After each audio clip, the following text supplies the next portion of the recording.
là, malgré tout, ça va dépendre de l'intensité de la douleur et de la gêne ressentie par le patient, pour savoir si on ne peut faire que dans vraiment les pics douloureux la prise de médicaments, ou si on est obligé d'essayer de couvrir l'ensemble de la journée pour que les choses soient acceptables pour le patient.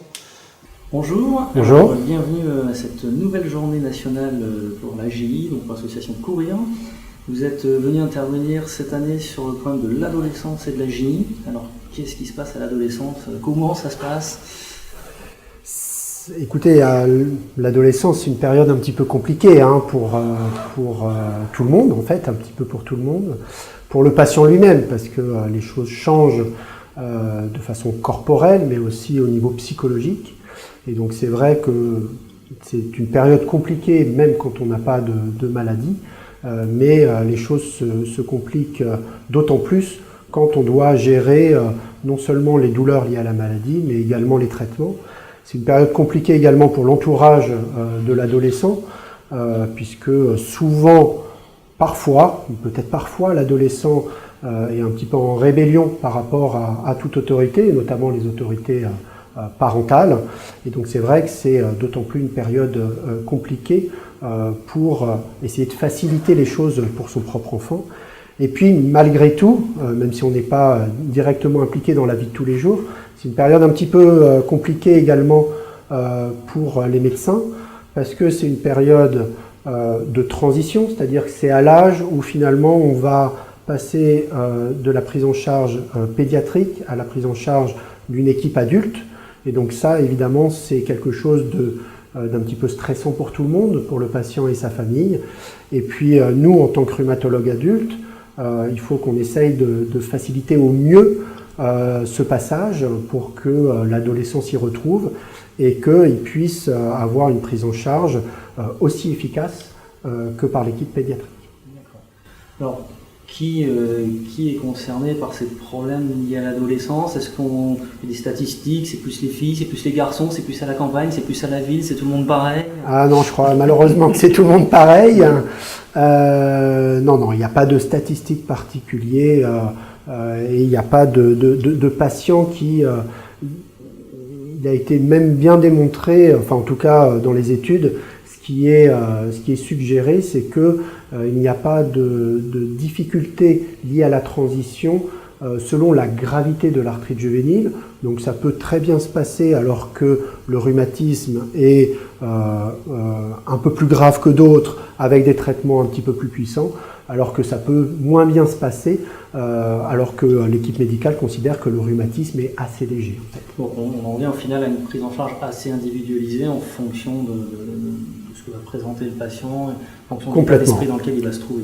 Et tout à fait. C'est notamment la prise en charge, mais aussi la décision du moment de la transition qui se fait de façon évidemment individuelle, parce que un jeune garçon et une jeune fille de 14 ans n'ont pas la même maturité, mais un jeune garçon et un deuxième jeune garçon de 14 ans n'auront pas du tout les mêmes stades de maturité, ni physique ni psychologique. Donc c'est évidemment individuel. Et vous estimez que la transition peut se faire ou doit se faire? Je ne sais pas comment il faut vous poser la question. En combien de temps? Est-ce qu'il y a des délais classiques? Bon, là aussi, ça dépend d'où on part en fait pour un patient. Il est clair qu'il semble complètement illusoire qu'en moins d'un an, une transition correcte puisse être discutée et imaginée par l'équipe pédiatrique, puisque c'est cette équipe pédiatrique qui va enclencher le processus de transition. Donc il faut au minimum 2 à 3 consultations pour vraiment commencer à discuter, confirmer les choses et puis par la suite amener à cette première consultation chez les adultes. Donc la première consultation chez l'adulte se fait de manière concertée avec l'équipe pédiatrique, ou vous voyez l'enfant seul?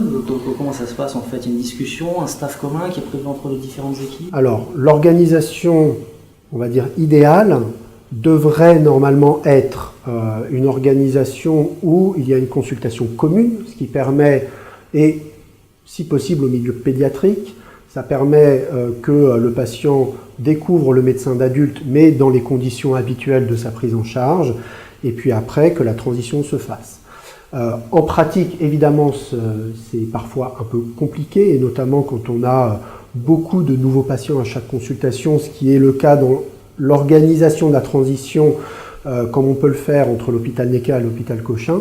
C'est parfois un petit peu plus facile quand les centres gèrent un nombre de patients un petit peu moins important.